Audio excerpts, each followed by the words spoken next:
जिंदाबाद जिंदाबाद जिंदाबाद राहुल गांधी जिंदाबाद जिंदाबाद जिंदाबाद नहीं चलेगी नहीं चलेगी तानाशाही नहीं चलेगी नहीं चलेगी नहीं चलेगी गुंडा चलेगी नहीं चलेगी नहीं चलेगी तानाशाही नहीं चलेगी नहीं चलेगी नहीं चलेगी लोकतंत्र बचाओ देश बचाओ लोकतंत्र बचाओ देश बचाओ अडानी अंबानी मुर्दाबाद मुर्दाबाद मुर्दाबाद। लगातार जो लोकतंत्र पे हमला हो रहा है, लगातार जो भारतीय जनता पार्टी की सरकार है, जैसे कि आपको अभी इन्हीं दिनों में राहुल गांधी जी की जो सदस्यता को रद्द किया गया है, उसके बाद उनके मकान को खाली कराने का था, जो सारे के सारे सूचीबद्ध तरीके से सारी चीज़ें जो हो रही हैं, हम चाहते हैं कि ऐसा नहीं होना चाहिए। और हम आज सेव डेमोक्रेसी और लोकतंत्र बचाओ को लेकर के एक अपना जुलूस निकाल रहे हैं। और सारे के सारे जो हमारे युवा कांग्रेस के साथी जो हैं, इसको पूरे प्रदेश में हर जिला स्तर के ऊपर इस कार्यक्रम को कर रहे हैं। हमारा उद्देश्य लोकतंत्र को मजबूत करना है, क्योंकि बीजेपी हर रोज की रोज कोई ना कोई, उनके पास ऐसे सांसद और एमएलए बहुत हैं जिनकी 3 साल से ज़्यादा की सज़ा है, जिनको आज तक जिनकी सदस्यता नहीं गई है। लेकिन राहुल गांधी जी को लेकर के उनकी तत्परता कुछ ऐसी थी कि उन्होंने केवल 1 दिन के अंदर ही ये सारा काम किया, जबकि कोर्ट ने उनको 30 दिन का समय दिया था अपील करने के लिए। वो इतना भी इंतजार नहीं कर पाए।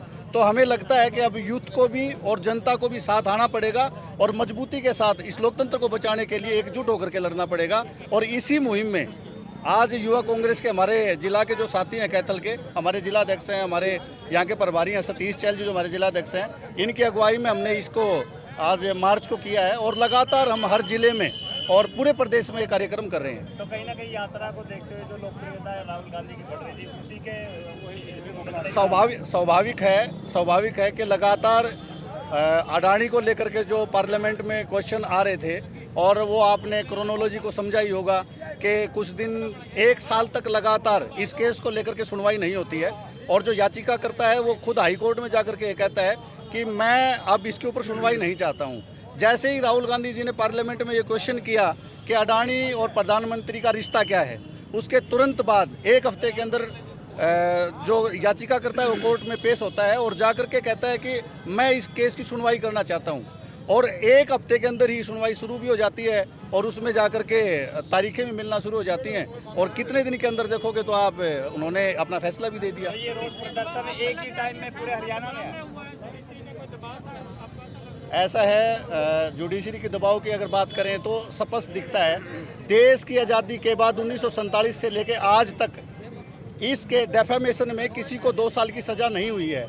और कोई आम आदमी राहुल गांधी नहीं है, वो इस देश के चुने हुए प्रतिनिधि हैं, वो 4 बार के सांसद हैं और वो कांग्रेस के राष्ट्रीय अध्यक्ष भी रहे हैं। उसके बावजूद कन्विक्ट करना, 2 साल की मैक्सिमम सज़ा देना सीधा दर्शाता है कि कहीं ना कहीं कोई ना कोई शक्तियां जो उनके विरुद्ध काम कर रही हैं, वो नहीं चाहती कि पार्लियामेंट में राहुल गांधी बोले, विशेष तौर पर अडानी के खिलाफ बोले, विशेष तौर पर पूंजीवादी ताकतों के खिलाफ बोले। उसको लेकर के ये सारा कुछ चल रहा है। तो कहीं ना कहीं राहुल गांधी चुनाव ना लड़े, प्रधानमंत्री का चेहरा ना बने, इसके लिए किया जा रहा है।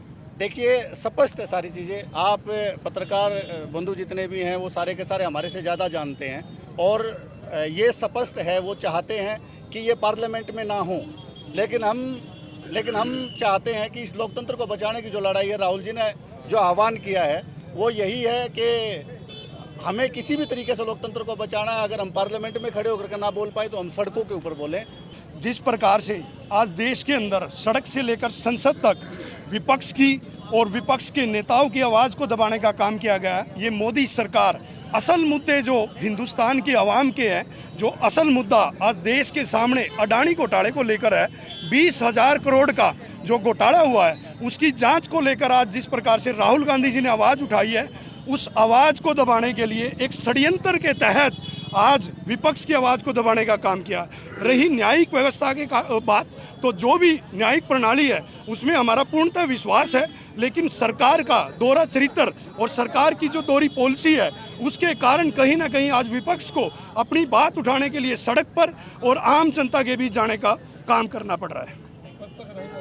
देखिए, हमारा प्रदर्शन, हम पिछले 5 दिन से युवा कांग्रेस के साथी दिल्ली के अंदर भी प्रदर्शन करने का काम कर रहे हैं और पूरे हरियाणा के अंदर अलग अलग जिले में जिस प्रकार भी हमें अपनी आवाज़ उठाने का काम करेंगे उसी पर मजबूती के साथ, चाहे हम साल उठाएं 2 साल उठाएं, ये सड़क में लड़ाई लड़ने का काम करेंगे और लोकतंत्र के लिए और देश